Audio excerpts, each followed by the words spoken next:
Hey guys, welcome back to the five-part series of opening moves for round one for each of the powers. Here we have Germany's round one move. I just did Russia's in the last video, and I'm just doing a single player. I'm not actually versing anyone. It's just me against myself. So we have the same exact lineup as we left off, and I'm just going to give you guys kind of a couple different options that you can go ahead and choose when you're playing Germany. There's a couple things you can really do.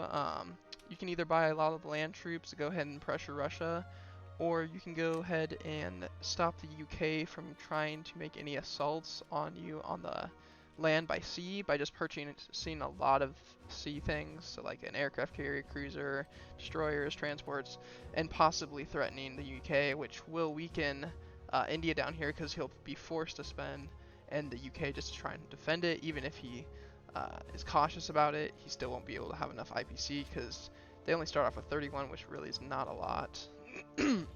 So I'll go down. We'll start with the first one, which is going to be the land, which is to pressure Russia.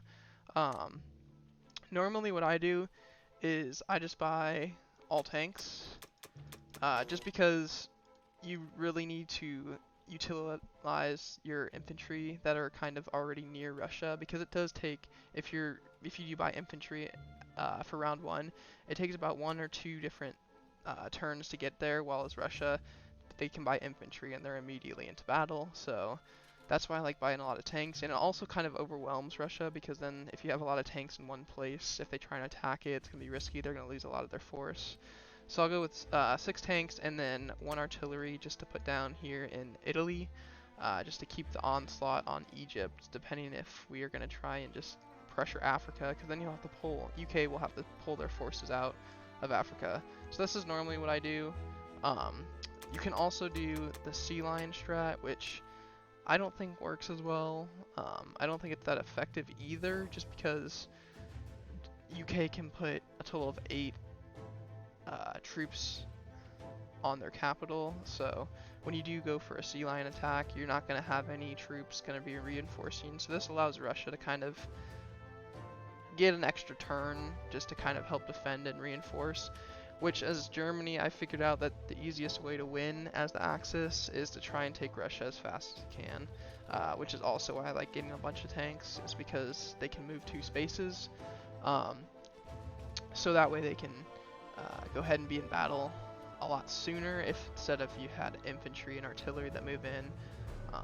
Even though they would soak up a lot of damage, since they're infantry and you can have a lot of tanks behind it, it's just really not worth it, especially with the UK going to be able to utilize their fleet really fast, depending if they want to pull out from the India of their little fleet down here, if they're going to go ahead and attack Japan for this either destroyer transport or this aircraft carrier, battleship, and 2 fighters. So we'll go ahead and do the 6 tanks and 1 artillery purchase, just because I think that's just the safer route. Because if you go with C, you're really not gonna win as Germany unless you're pumping a lot of troops into UK, just weakening that, and UK's weakened. But even then, that would also help America, because as America and the UK, you kind of want to decide together as like a force if you want to pressure Germany or if you want to pressure Japan, and you can't really go for both, if that makes sense, until later on when you have more IPCs. But you can only really focus one power, otherwise the Axis will just overtake you. So yeah, we'll go ahead and do the 6 tanks and 1 artillery. As far as combat moves, what I like to do as Germany is kind of limit the amount of sea that the UK and America has, just to make it so that I don't have to be using a lot of my, so I don't have to buy infantry to kind of put them to help defend northwestern Europe or France. So what we do is we start off with these 2 subs here. One trick I like to use is send 1 here and 1 there. It's just a 50-50 chance, but I've also noticed in a lot of my ranked games that you do have a better chance if you just send both in for America, just because it's 2 2s hitting against 1 2. versus a 50-50 too, because I've been losing both battles sometimes, and then there's a destroyer 2 transports, a destroyer 1 transport, and then you have that risk of, does America want to send their cruiser up here and then start an assault down here in Morocco and then send it to France? So I normally just go with the 2 right here, and then whatever he does, I kind of follow up with the subs. And then over here you start with a miniature fleet, the cruiser, the sub. I just go ahead and send that in. Oh, it's a transport.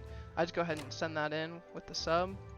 And then you also start with 2 fighters on the coast which can reach it. It can go 1, 2, 1, 2, and then they can also land back in northwestern Europe or France, just because it only is 2 spaces. And then the 3 infantry up in Finland, I just go ahead and send that over to the SSR.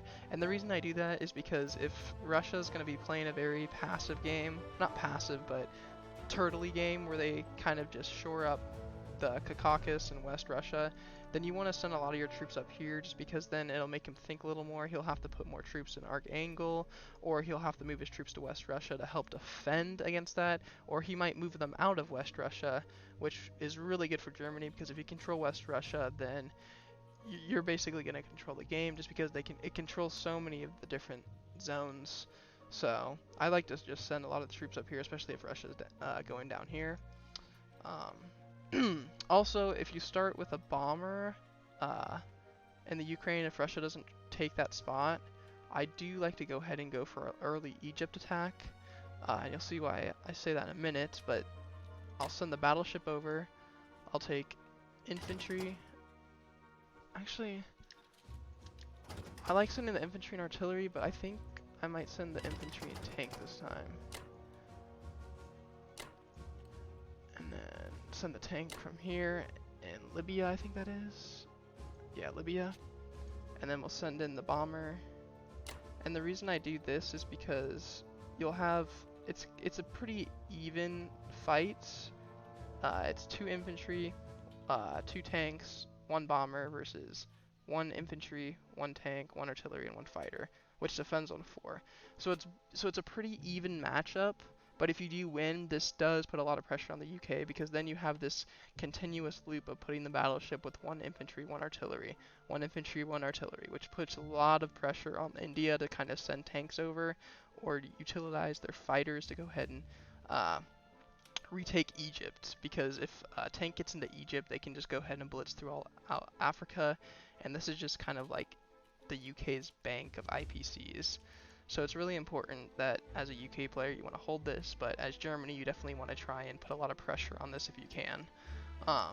But the fighters can't reach it just because they don't have a safe place to land, so that's why if the bomber's left, I'll go ahead and try and do that attack. It is a 50-50 right here though. A lot of the times you won't win, but the times that you do, it's just really important. I don't even know if that's going in. There we go. It's not even showing that it's in there, but they have 2 infantry, 2 tanks in there.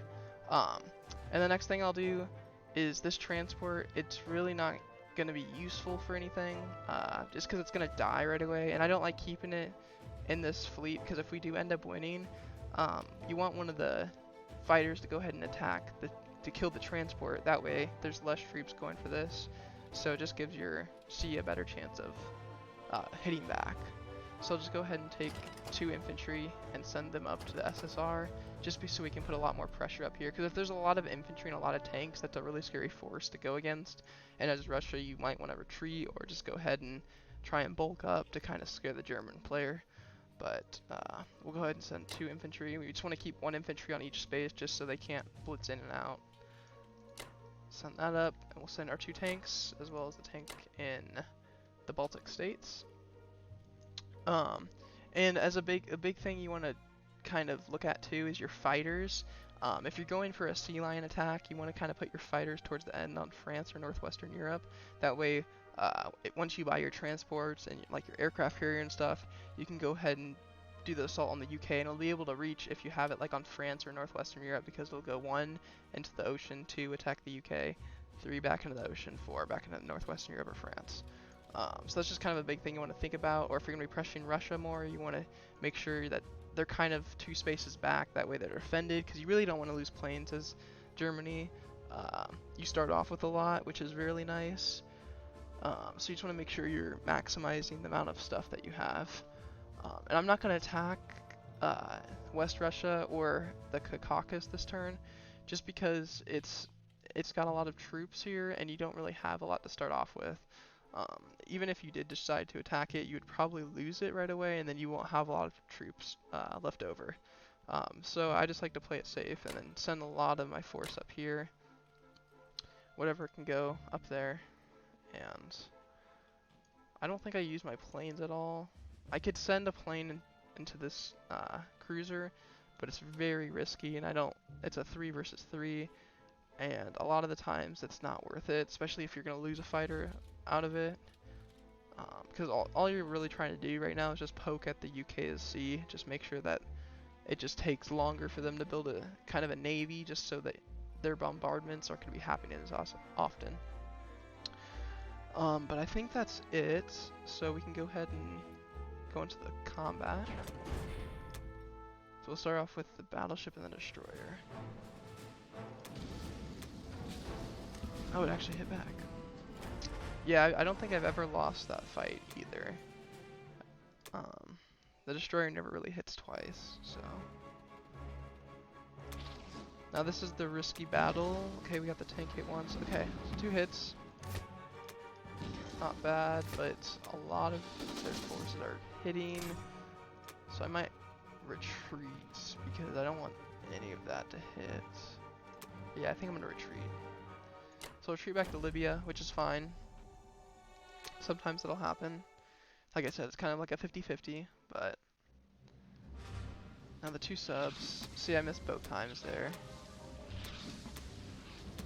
There we go. See, we hit it once, and they didn't hit it all. Now you have 2 more subs that he's gonna have to be constantly thinking about, as well as you killed the American kind of force. So he's gonna have to decide if he wants to buy destroyers with America to get rid of these 2 subs, or if he's gonna go ahead and attack with his destroyer and cruiser to get rid of it. Because subs cannot submerge when there's a destroyer in the sea around it. But really all you're trying to do right now is just kind of slow the UK's sea down, the naval. So we got 2 hits there, which is really good. With the destroyer, got a hit. So did that.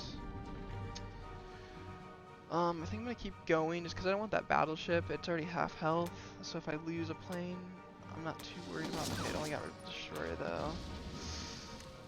I think I'm gonna go again. It's risky, but I don't want that battleship up. Nice. That's fine that the transport's left over. I just really wanted to get rid of that battleship. That was risky though. Yeah, I lost a lot more than I should have there. That kind of sucks, but we can go ahead and go to the non-combat phase, which we're gonna send our artillery back 1. We'll put 1 infantry forward. Move our tank over to Poland. We're just gonna make a huge force in Poland. That way, whatever he attacks with, we can go ahead and do a counterattack. So we'll move all our fighters to Poland. We can send 1 artillery up just because we're putting artillery down. So that way, next turn we can go ahead and send that. We'll send the troops from Algeria to Libya. And that bomber has to land somewhere, so it'll go right here. Just because we're not really in any threat, since we do have 3 forces right here, and all he could attack with is a tank and a fighter, and maybe this fighter, I don't know, 1, 2, 3. Yeah, so we could attack with 2 fighters and a tank, but that's pretty risky for him, and he'd be losing a lot of IPC if he decided to attack that, just because there's 3, there's a 3 and 2 2s, so I wouldn't do it if I was him, but. And again, look at this force up here. 8 infantry, 5 tanks, and we're going to be having 6 tanks on the next turn. So it's a really scary sight. These 2 I always send over. It's not going to defend Norway, but at the same time, it's only 2 IPC, and if you do have 1 infantry here to kind of defend, if they have a cruiser or something, it'll just kill it right away. So there's really no point in having that there, especially when you can be pressuring Russia, if that's going to be your main goal as the German player. So we'll go ahead and send our infantry up. And one thing we can't do this round is we can't go ahead and leave France or Northwestern Europe undefended just because he does have 2 transports that he can go ahead and board. So what we'll probably end up doing is moving our anti-aircraft artillery right there, and we'll send a tank back and kind of just shore up. We'll just kind of shore up France for the time being.